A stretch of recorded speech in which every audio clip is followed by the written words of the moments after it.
Sandeep Patil kidnap ಪ್ರಕರಣದಲ್ಲಿ ಮತ್ತೊಬ್ಬನನ್ನ lock ಮಾಡಿದಂತ ಪೊಲೀಸರು 400 ಕೋಟಿ ರಾಬರಿ ಕೇಸ್ನಲ್ಲಿ ಸಂದೀಪ್ ಪಾಟೀಲ್ ಅನ್ನೋನ್ನ ಕಿಡ್ನಾಪ್ ಮಾಡಲಾಗಿತ್ತು. ರಾಬರಿ ಕೇಸ್ನ ದೂರುದಾರ ಸಂದೀಪ್ ಪಾಟೀಲ್ನ ಕಿಡ್ನಾಪ್ ಮಾಡಲಾಗಿತ್ತು. ಆತನಿಗೆ ಹಿಂಸೆ ಕೊಟ್ಟು ಬಿಡುಗಡೆ ಮಾಡಲಾಗಿತ್ತು. ಮಹಾರಾಷ್ಟ್ರದಲ್ಲಿ ಎಸ್ಐಟಿ ತಂಡವನ್ನು ರಚನೆ ಮಾಡಿ ತನಿಖೆಯನ್ನು ಮಾಡಿ ಅಂತ ಹೇಳಲಾಗಿತ್ತು. ಮಚೇಂದ್ರ ಮಾಧವಿಯನ್ನ ಬಂಧಿಸಿ ಮತ್ತೊಬ್ಬ ಆರೋಪಿಯನ್ನ ಬಂಧಿಸಿದ್ದಾರೆ. ಕಿಡ್ನಾಪ್ ಕೇಸ್ನಲ್ಲಿ ಇವರಿಗೆ 6 ಆರೋಪಿಗಳ ಬಂಧನ ಆಗಿದೆ. ವೀಕ್ಷಕರೇ, ಸಿಂಪಲ್, ಈ ಕೇಸ್ನಲ್ಲಿ 400 ಕೋಟಿ ರೂಪಾಯಿ ರಾಬರಿ ಆಗಿದೆ ಅಂತ ಹೇಳಲಾಗ್ತಾ ಇದೆ. 2 ಟ್ರಕ್. ಈ ಸಂದೀಪ್ ಪಾಟೀಲ್ಗೂ 400 ಕೋಟಿ ರೂಪಾಯಿ ರಾಬರಿಗೂ ಏನ್ ಸಂಬಂಧ? ಯಾರೋ ಒಬ್ಬ ಮಹಾರಾಷ್ಟ್ರದಲ್ಲಿ ಕಿಶನ್ ಅನ್ನುವ ಬಿಸಿನೆಸ್ ಮನ್ ಇದ್ದಾನೆ, ಬಿಲ್ಡರ್ ಇದ್ದಾನೆ. ಆತನ ಆಪ್ತ ಈ ಸಂದೀಪ್, ಆತನದು ದುಡ್ಡು ಅಂತ ಹೇಳಲಾಗ್ತಾ ಇದೆ. ಈ ಸಂದೀಪ್ ಪಾಟೀಲ್ ಅವರಿಗೆ ವಿಡಿಯೋ ಕಾಲ್ ಅನ್ನ ಮಾಡಿ 400 ಕೋಟಿ ರೂಪಾಯಿ ನಾನು ಕೊಡಬೇಕು ಅಂದ್ರೆ 100 ಕೋಟಿ ರೂಪಾಯಿ ನಾನು ಕೊಡಬೇಕು ಅಂತ ಹೇಳಿ ಡಿಮ್ಯಾಂಡ್ ಮಾಡಿದಂತೆ. ಅದಕ್ಕೋಸ್ಕರ ಈತನನ್ನ ಕಿಡ್ನಾಪ್ ಮಾಡ್ತಾರಂತೆ. ಕಿಡ್ನಾಪ್ ಮಾಡಿದ್ಮೇಲೆ ಈ ವಿಚಾರ ಗೊತ್ತಾಗಿ ಆತ ಹೊರಗಡೆ ಬಂದ್ಮೇಲೆ ಕಂಪ್ಲೇಂಟ್ ಕೊಡ್ತಾನೆ, ನನಗೆ ಕಿಡ್ನಾಪ್ ಮಾಡಿದ್ರು ಅಂತೇಳಿ. ದೊಡ್ಡ ಇಶ್ಯೂ ಆಗುತ್ತೆ. ಏನು ಕಿಡ್ನಾಪ್ ಮಾಡಿದ್ರು? ಆಗ ಬೆಳಕಿಗೆ ಬರೋದು ಈ 400 ಕೋಟಿ ರೂಪಾಯಿ ಕತೆ. ಆಗ ಬೆಳಕಿಗೆ ಬರೋದು. ಈಗ ಈ ಪ್ರಕರಣದಲ್ಲಿ 6 ಜನ, ಅಂದ್ರೆ ಹಣ ರಾಬರಿ ವಿಚಾರದಲ್ಲಿ ಅಲ್ಲ, ಕಿಡ್ನಾಪ್ ವಿಚಾರದಲ್ಲಿ ಸಂದೀಪ್ ಪಾಟೀಲ್ನ ಕಿಡ್ನಾಪ್ ಮಾಡಿದ್ರು. ಆ ವಿಚಾರದಲ್ಲಿ ಬಂಧನ ಆಗಿರೋ ಸಂಖ್ಯೆ 6ಕ್ಕೆ ಏರಿಕೆ ಆಗಿದೆ. ಮತ್ತಷ್ಟು ಮಾಹಿತಿಯನ್ನು ಕೊಡೋದಕ್ಕೆ ನಮ್ಮ ಬೆಳಗಾವಿ ಪ್ರತಿನಿಧಿ ಮೈಲಾರಿ ಪಟಾತ್ ನೇರ ಸಂಪರ್ಕದಲ್ಲಿ ಜಾಯ್ನ್ ಆಗಿದ್ದಾರೆ. ಮೈಲಾರಿ, ತನಿಖೆ ಹೇಗ್ ಸಾಗ್ತಾ ಇದೆ? 400 ಕೋಟಿ ರೂಪಾಯಿ, 2 ಟ್ರಕ್, 1 ಕಿಡ್ನಾಪ್ ಕೇಸ್, 6 ಜನ ಬಂಧನ ಆಗಿರೋದು ಕಿಡ್ನಾಪ್ ಕೇಸ್. ಏನಾಗ್ತಾ ಇದೆ ಈ ಕೇಸ್ನಲ್ಲಿ ಈಗ?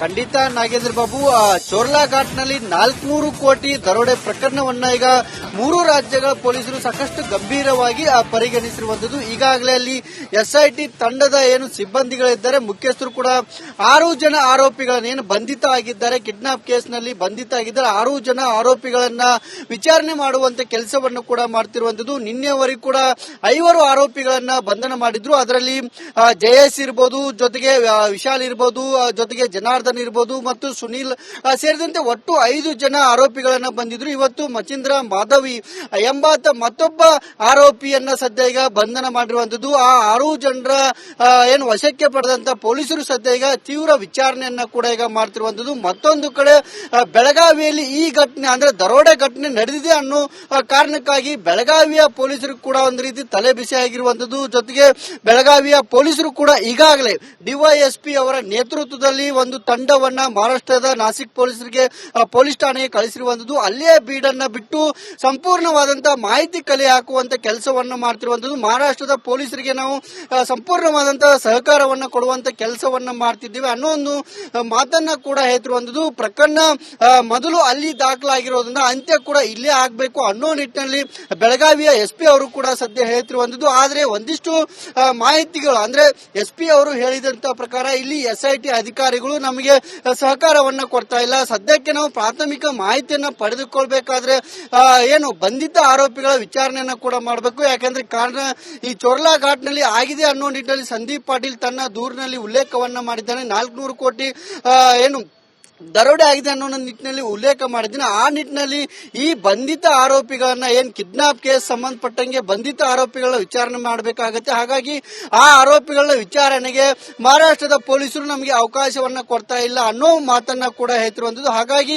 ಒಂದು ವೇಳೆ ಆ ಆರೋಪಿಗಳ ವಿಚಾರಣೆ ಮಾಡಿದ್ದೇ ಆದ್ರೆ ನಿಜವಾಗೂ ಈ ಒಂದು ಪ್ರಕರಣಕ್ಕೆ ಮತ್ತೊಂದು ಟ್ವಿಸ್ಟ್ ಕೂಡ ಸಿಗ್ತಿರುವಂತದ್ದು. ಜೊತೆಗೆ ಈ ಒಂದು ಪ್ರಕರಣದ ಹಿಂದೆ 3 ರಾಜ್ಯಗಳ ಪೊಲೀಸರು ಕೂಡ ಈಗ ಬೆನ್ನು ಬಿದ್ದಿರುವಂತದ್ದು. ಅದರಲ್ಲಿ ಕೂಡ ಈಗ ಚೋರ್ಲಾ ಘಾಟ್ ಅಂದ್ರೆ ಇದು 3 ರಾಜ್ಯಗಳ ಹದ್ದಿಯಲ್ಲಿ ಬರುತ್ತೆ, ಗಡಿ ಭಾಗದಲ್ಲಿ ಬರುತ್ತೆ. ಅದು ಚೋರ್ಲಾ ಘಾಟ್ ಅಂದ್ರೆ ಬೆಳಗಾವಿಯಲ್ಲಿ ನಿಜವಾಗೂ ಬೆಳಗಾವಿಯಲ್ಲೇ ನಡೀತಾ ಅಥವಾ ಏನು ಗೋವಾ ವಿಭಾಗದಲ್ಲಿ ನಡೀತಾ ಅಥವಾ ಮಹಾರಾಷ್ಟ್ರದ ವ್ಯಾಪ್ತಿಯಲ್ಲಿ ನಡೀತಾ ಅನ್ನೋದ್ರ ಬಗ್ಗೆ ಕೂಡ ಸಾಕಷ್ಟು ಸಂಶಯಗಳಿರುವಂತದ್ದು. ಹಾಗಾಗಿ ಏನು ಸಂದೀಪ್ ಪಾಟೀಲ್ ಏನ್ ದೂರನ್ನ ಕೊಟ್ಟಿದ್ದಾನೆ ಆ ದೂರಿನ ಆಧಾರದ ಮೇಲೆ ಈಗ ಎಸ್ಐಟಿ ತಂಡ ಕೂಡ ಸಾಕಷ್ಟು ವಿಚಾರಣೆ ಮಾಡಿ ಸದ್ಯ ಏನು 6 ಆರೋಪಿಗಳನ್ನ ಏನು ವಶಕ್ಕೆ ಪಡೆದುಕೊಂಡಿರುವಂತದ್ದು. ಹಣದ ಮಾಲೀಕ ಯಾರಿದ್ದಾರೆ, ಬಿಲ್ಡರ್ ಕಿಶೋರ್ ಸೇಟ್ ಏನಿದ್ದಾನೆ ಆತ ಕೂಡ ನಾಪತ್ತೆ ಆಗಿರುವಂತದ್ದು, ಅಬ್ಸ್ಕ್ಯಾಂಡ್ ಆಗಿರುವಂತದ್ದು. ಜೊತೆಗೆ ಡ್ರೈವರ್ ಚಾಲಕ ಅಂದ್ರೆ ಕಂಟೈನರ್ ಡ್ರೈವರ್ ಚಾಲಕ ಏನಿದ್ದಾನೆ ಅಜರ್ ಎಂಬಾತ ಕೂಡ ನಾಪತ್ತೆ ಆಗಿದ್ದಾನೆ. ಆ ಇಬ್ರು ಆರೋಪಿಗಳು ಇಲ್ಲಿ ಅವರ ಆರೋಪಿಗಳ ಬಂಧನಕ್ಕೂ ಕೂಡ ಸದ್ಯ ಏನು SIT ತಂಡದ ಸಿಬ್ಬಂದಿಗಳು ಶೋಧ ಕಾರ್ಯಾಚರಣೆ ಕೂಡ ಮಾಡ್ತಿರುವಂತದ್ದು. ಹಾಗಾಗಿ ಆ ಇಬ್ರು ಆರೋಪಿಗಳು ಇಲ್ಲಿ ಪ್ರಮುಖವಾಗಿ ಏನು ಸಿಗಬೇಕು, ಸಿಕ್ಕಂತ ಸಂದರ್ಭದಲ್ಲಿ ಈ ಒಂದು ಪ್ರಕರಣದ ಸಂಪೂರ್ಣವಾದಂತಹ ಸತ್ಯಾಂಶ ಮತ್ತು ನಿಜಾಂಶ ಕೂಡ ಇಲ್ಲಿ ಹೊರಗೆ ಬರುತ್ತೆ. ಹಾಗಾಗಿ ಆ ಇಬ್ರು ಆರೋಪಿಗಳ ಪತ್ತೆಗೂ ಕೂಡ ವಿಶೇಷ ತಂಡವನ್ನ ರಚಿಸಿ ಮಹಾರಾಷ್ಟ್ರದ ನಾಸಿಕ್ ಪೊಲೀಸರು ತೀವ್ರ ಕಾರ್ಯಾಚರಣೆಯನ್ನು ಕೂಡ ಮಾಡ್ತಿರುವಂತದ್ದು. ಮತ್ತೊಂದು ಕಡೆ ನಮಗೆ ಸರಿಯಾದಂತಹ ಮಾಹಿತಿಯನ್ನ ಇಲ್ಲಿರುವಂತಹ ಏನು ನಾಸಿಕ್ ಪೊಲೀಸರು ಬೆಳಗಾವಿ ಪೊಲೀಸರಿಗೆ ಕೊಡ್ತಾ ಇಲ್ಲ ಅನ್ನೋ ನಿಟ್ಟಿನಲ್ಲಿ ಕೂಡ ಈಗಾಗಲೇ ಹೇಳ್ತಿರುವಂತದ್ದು. ಮತ್ತೊಂದು ಕಡೆ ಪ್ರಕರಣ ತೀವ್ರತೆ ಪಡೆದುಕೊಳ್ತಾ ಇದ್ದಂತೆ ಈಗ ಬೆಳಗಾವಿಯ ಪೊಲೀಸರಿಗೆ ಹಿರಿಯ ಅಧಿಕಾರಿಗಳು ಮತ್ತು ಗೃಹ ಮಂತ್ರಿಗಳು ಜೊತೆಗೆ ಸಿಎಂ ಸಿದ್ದರಾಮಯ್ಯ ಕೂಡ ವರದಿಯನ್ನ ಕೇಳಿದ್ದಾರೆ ಅನ್ನೋ ಒಂದು ಮಾಹಿತಿ ಕೂಡ ಇರುವಂತದ್ದು. ಜೊತೆಗೆ ಬೆಳಗಾವಿಯ SP ಕೂಡ ಈಗ ಮತ್ತೆ ನಾಸಿಕ್ ಪೊಲೀಸರು ಕೂಡ ಒಂದು ಪತ್ರವನ್ನ ಬರೆದು ಅಲ್ಲಿ ಕೆಲವೊಂದಿಷ್ಟು ನಮಗೆ ಅವಕಾಶಗಳನ್ನ ಕೊಡಬೇಕು, ವಿಚಾರಣೆಗೆ ಅವಕಾಶವನ್ನ ಕೊಡಬೇಕು ಅನ್ನೋ ನಿಟ್ಟಿನಲ್ಲಿ ಮಾಹಿತಿಯನ್ನ ಕೂಡ ಕೇಳಿ ಒಂದು ಪತ್ರವನ್ನ ಬರೆದಿರುವಂತ. ಹಾಗಾಗಿ ದಿನದಿಂದ ದಿನಕ್ಕೆ ಈ ಒಂದು ಪ್ರಕರಣ ಕೂಡ ಸಾಕಷ್ಟು ತೀವ್ರತೆಯನ್ನು ಕೂಡ ಪಡೆದುಕೊಳ್ತಾ ಇದೆ Nagendra Babu. Okay, thank you Mailari, ನಿಮ್ಮೆಲ್ಲ ಮಾಹಿತಿಗಾಗು. ಸಂದೀಪ್ ಪಾಟೀಲ್ ಕಿಡ್ನಾಪ್ ಪ್ರಕರಣದಲ್ಲಿ ಮತ್ತೊಬ್ಬನನ್ನ ಲಾಕ್ ಮಾಡಿದಂತ ಪೊಲೀಸರು 400 ಕೋಟಿ ರಾಬರಿ ಕೇಸ್ನಲ್ಲಿ ಸಂದೀಪ್ ಪಾಟೀಲ್ ಅನ್ನೋನ್ನ ಕಿಡ್ನಾಪ್ ಮಾಡಲಾಗಿತ್ತು. ರಾಬರಿ ಕೇಸ್ನ ದೂರುದಾರ ಸಂದೀಪ್ ಪಾಟೀಲ್ನ ಕಿಡ್ನಾಪ್ ಮಾಡಲಾಗಿತ್ತು, ಆತನಿಗೆ ಹಿಂಸೆ ಕೊಟ್ಟು ಬಿಡುಗಡೆ ಮಾಡಲಾಗಿತ್ತು. ಮಹಾರಾಷ್ಟ್ರದಲ್ಲಿ SIT ತಂಡವನ್ನು ರಚನೆ ಮಾಡಿ ತನಿಖೆಯನ್ನ ಮಾಡಿ ಅಂತ ಹೇಳಲಾಗಿತ್ತು. ಮಚೇಂದ್ರ ಮಾಧವಿಯನ್ನ ಬಂಧಿಸಿ ಮತ್ತೊಬ್ಬ ಆರೋಪಿಯನ್ನ ಬಂಧಿಸಿದ್ದಾರೆ. ಕಿಡ್ನಾಪ್ ಕೇಸ್ನಲ್ಲಿ ಇವರಿಗೆ 6 ಆರೋಪಿಗಳ ಬಂಧನ ಆಗಿದೆ. ವೀಕ್ಷಕರೇ, ಸಿಂಪಲ್, ಈ ಕೇಸ್ನಲ್ಲಿ 400 ಕೋಟಿ ರೂಪಾಯಿ ರಾಬರಿ ಆಗಿದೆ ಅಂತ ಹೇಳಲಾಗ್ತಾ ಇದೆ. 2 ಟ್ರಕ್. ಈ ಸಂದೀಪ್ ಪಾಟೀಲ್ಗೂ 400 ಕೋಟಿ ರೂಪಾಯಿ ರಾಬರಿಗೂ ಏನ್ ಸಂಬಂಧ?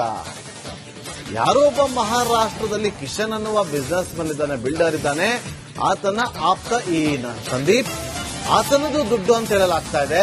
ಈ ಸಂದೀಪ್ ಪಾಟೀಲ್ ಅವರಿಗೆ ವಿಡಿಯೋ ಕಾಲ್ ಅನ್ನ ಮಾಡಿ 400 ಕೋಟಿ ರೂಪಾಯಿ ನಾನು ಕೊಡಬೇಕು ಅಂದ್ರೆ 100 ಕೋಟಿ ರೂಪಾಯಿ ನಾನು ಕೊಡಬೇಕು ಅಂತ ಹೇಳಿ ನಾನು ಡಿಮ್ಯಾಂಡ್ ಮಾಡಿದಂತೆ. ಅದಕ್ಕೋಸ್ಕರ ಈತನನ್ನ ಕಿಡ್ನಾಪ್ ಮಾಡ್ತಾರಂತೆ. ಕಿಡ್ನಾಪ್ ಮಾಡಿದ್ಮೇಲೆ ಈ ವಿಚಾರ ಗೊತ್ತಾಗಿ ಆತ ಹೊರಗಡೆ ಬಂದ್ಮೇಲೆ ಕಂಪ್ಲೇಂಟ್ ಕೊಡ್ತಾನೆ, ನನಗೆ ಕಿಡ್ನಾಪ್ ಮಾಡಿದ್ರು ಅಂತೇಳಿ. ದೊಡ್ಡ ಇಶ್ಯೂ ಆಗುತ್ತೆ. ಏನು ಕಿಡ್ನಾಪ್ ಮಾಡಿದ್ರು? ಆಗ ಬೆಳಕಿಗೆ ಬರೋದು ಈ 400 ಕೋಟಿ ರೂಪಾಯಿ ಕತೆ. ಆಗ ಬೆಳಕಿಗೆ ಬರೋದು. ಈಗ ಈ ಪ್ರಕರಣದಲ್ಲಿ 6 ಜನ, ಅಂದ್ರೆ ಹಣ ರಾಬರಿ ವಿಚಾರದಲ್ಲಿ ಅಲ್ಲ, ಕಿಡ್ನಾಪ್ ವಿಚಾರದಲ್ಲಿ ಸಂದೀಪ್ ಪಾಟೀಲ್ನ ಕಿಡ್ನಾಪ್ ಮಾಡಿದ್ರು. ಆ ವಿಚಾರದಲ್ಲಿ ಬಂಧನ ಆಗಿರೋ ಸಂಖ್ಯೆ 6ಕ್ಕೆ ಏರಿಕೆ ಆಗಿದೆ. ಮತ್ತಷ್ಟು ಮಾಹಿತಿಯನ್ನು ಕೊಡೋದಕ್ಕೆ ನಮ್ಮ ಬೆಳಗಾವಿ ಪ್ರತಿನಿಧಿ ಮೈಲಾರಿ ಪಟಾತ್ ನೇರ ಸಂಪರ್ಕದಲ್ಲಿ ಜಾಯ್ನ್ ಆಗಿದ್ದಾರೆ. ಮೈಲಾರಿ, ತನಿಖೆ ಹೇಗ್ ಸಾಗ್ತಾ ಇದೆ? 400 ಕೋಟಿ ರೂಪಾಯಿ, 2 ಟ್ರಕ್, 1 ಕಿಡ್ನಾಪ್ ಕೇಸ್, 6 ಜನ ಬಂಧನ ಆಗಿರೋದು ಕಿಡ್ನಾಪ್ ಕೇಸ್. ಏನಾಗ್ತಾ ಇದೆ ಈ ಕೇಸ್ನಲ್ಲಿ ಈಗ?